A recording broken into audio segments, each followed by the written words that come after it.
With the 15th pick, the Pittsburgh Steelers select Ryan Shazier.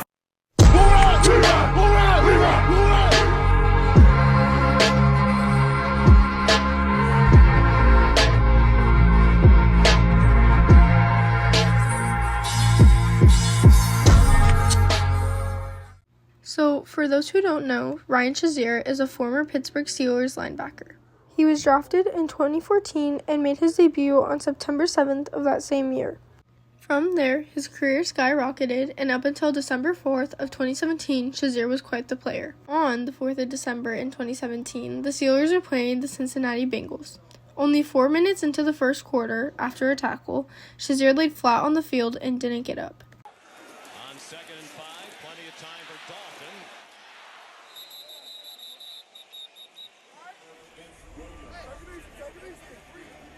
Here, Shazier is going up against Cincinnati Bengals number 80, Jay Malone, 205 pounds and 6'3" tall. Malone and Shazier are not far apart in size, Shazier weighing 230 pounds and coming in at about 6'1" tall. In short terms, one big guy hit another big guy. Big deal?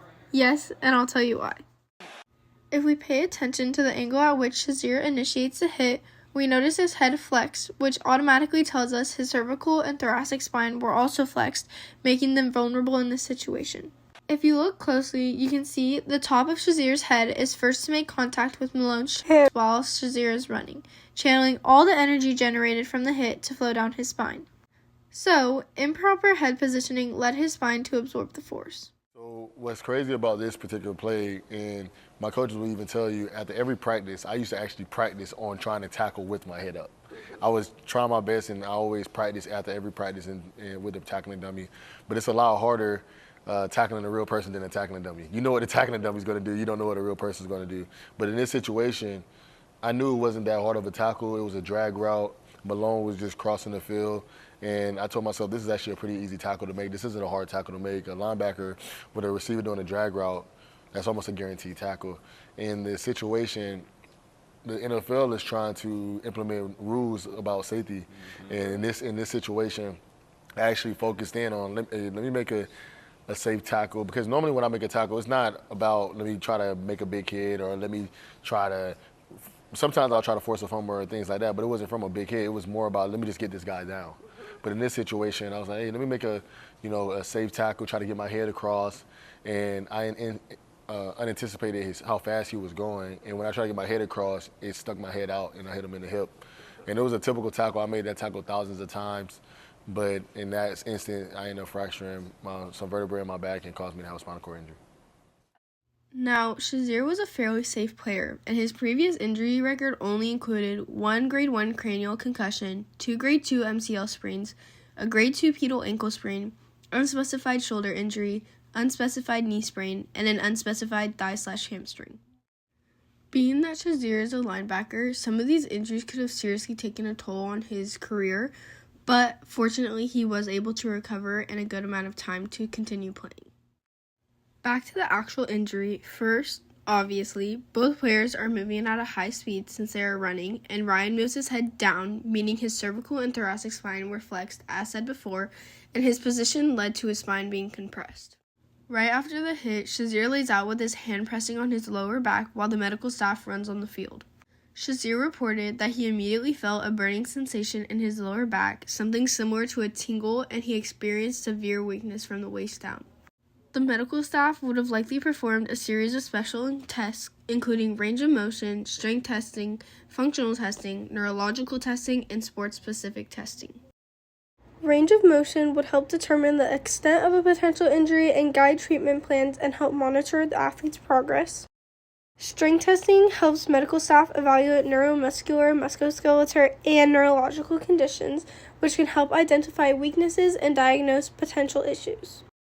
Functional testing can provide a comprehensive assessment of a person's physical capabilities and limitations. Neurological testing includes problems affecting a person's brain, spinal cord, and nerves. And last but definitely not least, sports-specific testing helps medical staff identify pre-existing conditions and assess an athlete's fitness level and understand their potential for injury. So, Shazier was able to move his arms, but his lower extremities were unresponsive. Ryan was diagnosed with a spinal contusion at the University of Cincinnati Medical Center and later transferred to the University of Pittsburgh Medical Center for further treatment. It is likely that diagnostic imaging was taken to confirm the spinal contusion diagnosis, tests including CT scan or MRI or an X-ray to show spinal cord compression. His diagnostic imaging has not been released to the public, and neurological testing also reveals that his injury is specific to his thoracic and cervical spine. When Ryan was younger, he was diagnosed with adolescent idiopathic scoliosis, and the injury sustained was related to the apex of his scoliosis curve. The tackle caused a fracture at the smaller pedicle on the concave side of his scoliosis. Initially, Shazier's doctors believed he would not need to undergo surgery immediately.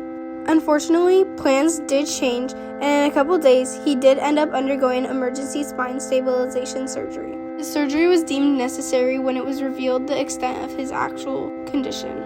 The first several days for Shazier's rehabilitation process would be focused on immobilizing his back to help with swelling and recovering from his surgery.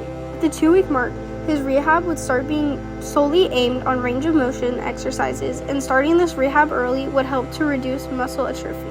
At 1 month, he would undergo more intense physical therapy aimed for regaining strength and mobility, and also have a possible brace or walker to help him start walking again. In 2 to 4 months, gradual rehabilitation for restoring motor function would also become apparent, and also focusing a lot on his balance.